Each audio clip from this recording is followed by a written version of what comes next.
আজকে মৌলবাদ উত্থানের তিনি এক নেতা, আমাদের প্রিয় দলের নেতা, তিনি মৌলবাদ উত্থান হচ্ছে এই জন্য তার আশঙ্কা হচ্ছে, কিন্তু যখন পাথর দিয়ে একজন মানুষকে হত্যা করা হয় তখন তার আশঙ্কা হয় না। যখন মানুষকে তার স্বামীর স্বামী স্ত্রীকে ধর্ষণ করা হয় তখন তার আশঙ্কা হয় না। কারণ আপনি যাদেরকে মৌলবাদ বলছেন তারা এদেশের মানুষের, তারাই হল দেশপ্রেমিক, মানুষের ইজ্জত আব্রু তারাই পাহারা দেয়। সুতরাং এদেশের আলেম ওলামাদের কাছে, ইসলামী ব্যক্তিত্বের কাছে, ভদ্র মানুষের কাছে এদেশের মানুষ নিরাপদ, এদেশের মানুষের জানমাল নিরাপদ, এদেশের উন্নয়ন তাদের হাতে নিরাপদ। আপনারা জানেন 2001 সাল থেকে 2006 সাল পর্যন্ত আমাদের দুইজন মন্ত্রী ছিল, শহীদ মতিউর রহমান নিজামী, শহীদ আলী আজম মোহাম্মদ মুজাহিদ। তারা দুইজন মন্ত্রী 3টা মন্ত্রণে তারা চালিয়েছেন। আজ পর্যন্ত শুধু বাংলাদেশ নয়, পৃথিবীর কোন গোয়েন্দা সংস্থা এনএসআই ডিএসআই একটি টাকা দুর্নীতি বের করতে পেরেছে? এরকম চ্যালেঞ্জ বাংলাদেশে আর কোন মন্ত্রী একজন থাকলে চ্যালেঞ্জ দিতে বলিয়েন, পারবে দিতে? সুতরাং এই দেশের উন্নয়ন, এই দেশের মানুষের ভাগ্যের পরিবর্তন, এই দেশ যদি আমরা বিশ্বের দরবারে জাপান আমেরিকার মধ্যে উন্নত করতে চাই, একমাত্র বাংলাদেশ জামাত ইসলামী পারবে। কারণ তার অর্থে লোক করে না। ওই যে আমির জামাত, তার বাবার ভিটা বাড়িটাই ঠিক করতে পারে নাই। ঢাকায় তার কোনো ফ্ল্যাট বাড়ি ছিল না। তিনি সারাটা জীবন এই 5 বছর মন্ত্রী ছিলেন বাসা বাড়িতে, ভাড়া করা বাড়িতে। সুতরাং যারা অর্থের লোভী নয়, যারা দুর্নীতির সাথে যুক্ত নয়, তাদের হাতে এই দেশ নিরাপদ এবং উন্নয়ন হবে।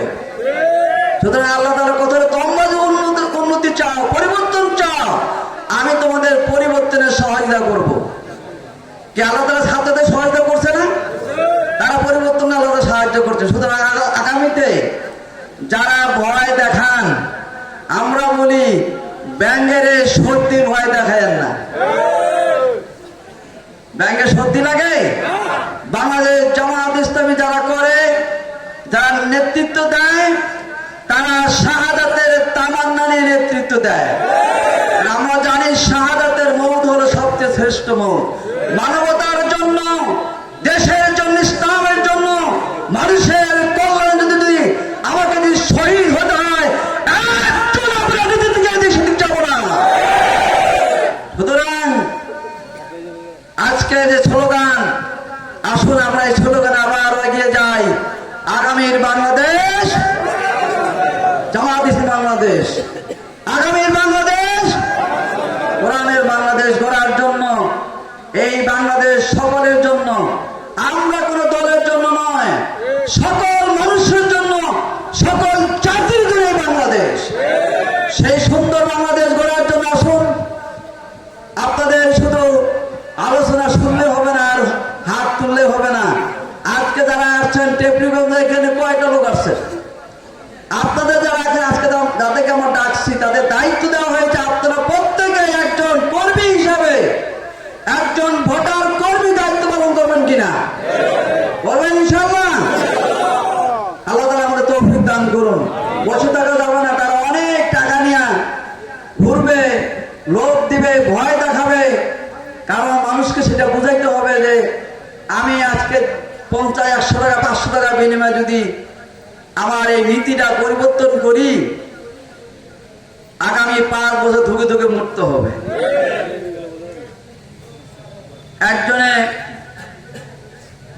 ভোট চাইতে গিয়ে হাত ধরছে।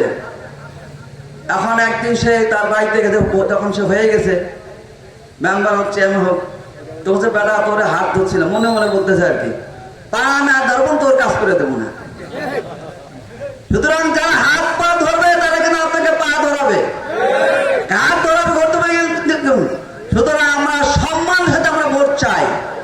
আপনাদের সমর্থ সম্মানের সাথে করবেন, সম্মান নিয়ে দেশে সেই আসুন আমরা আমাদের এই দেশকে ভালোবাসি, এই দেশকে আমরা উন্নয়ন চাই। সন্ত্রাস, দুর্নীতি এবং ঘুষ সকল প্রকার আমরা প্রথম থেকে এই দেশকে আমরা পবিত্র রাখতে চাই, দেশকে আমরা ভালো রাখতে চাই। ব্যবসা ভাইদের ব্যবসা ভালো চলবে। আজকে সিন্ডিকেট করা হয়, আমাদের ব্যবসাগুলো আটকে দেওয়া হচ্ছে কিনা? সব জায়গায় ভেজাল। ভালো লোক আসলে সব ভালো হবে ইনশাআল্লাহ। আজকে আমাদের সুফি ভাই ইনশাআল্লাহ আশা করি আমরা আপনাদের কথা দিতে পারি, চাকরির জন্য, ব্যবসায় মালামালে আটকে জন্য, জমি জমার জন্য কোনো কাজে 1টি টাকা খরচ করতে হবে না। এই গ্যারান্টি আর কেউ দেওয়ার সাহস আছে নাকি? আসুন প্রিয় ভাইরা, আমরা এখন সব মানুষ সব বুঝে আর কি।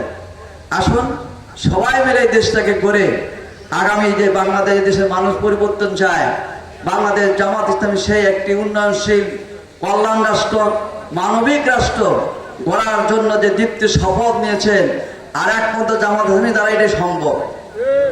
কথা ঠিক কিনা?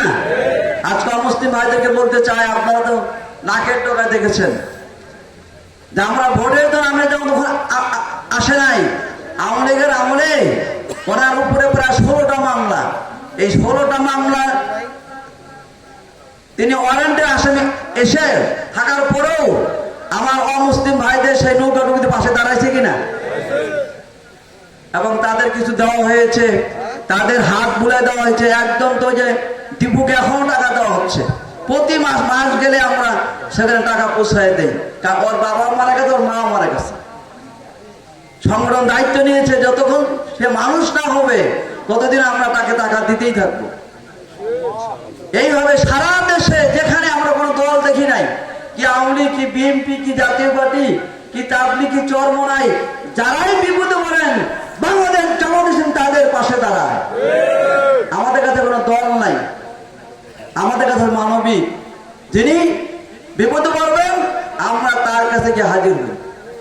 প্রিয় ভাই সব, আসুন এই সংগঠনকে আগামী দিনে যারা মানুষের খেদমত আমরা করতে পারি। আর এই খেদমত করার হলো আপনারা যদি পাওয়ার দিয়ে দেন, আজকে পাওয়ারটা কার হাতে? জনগণের হাতে না? আপনাদের এই পাওয়ারটা পবিত্র আমানত আল্লাহ বলছেন, ইন্নাল্লাহ ইয়া'মুরু আন তুআদ্দুল আমানা। আমাদের আল্লাহ তাআলাও বলছেন যে তোমার এই পবিত্র আমানতটা একজন সৎ যোগ্য যদি ভালো মানুষের হাতে দেওয়া তোমার দায়িত্ব এবং কর্তব্য।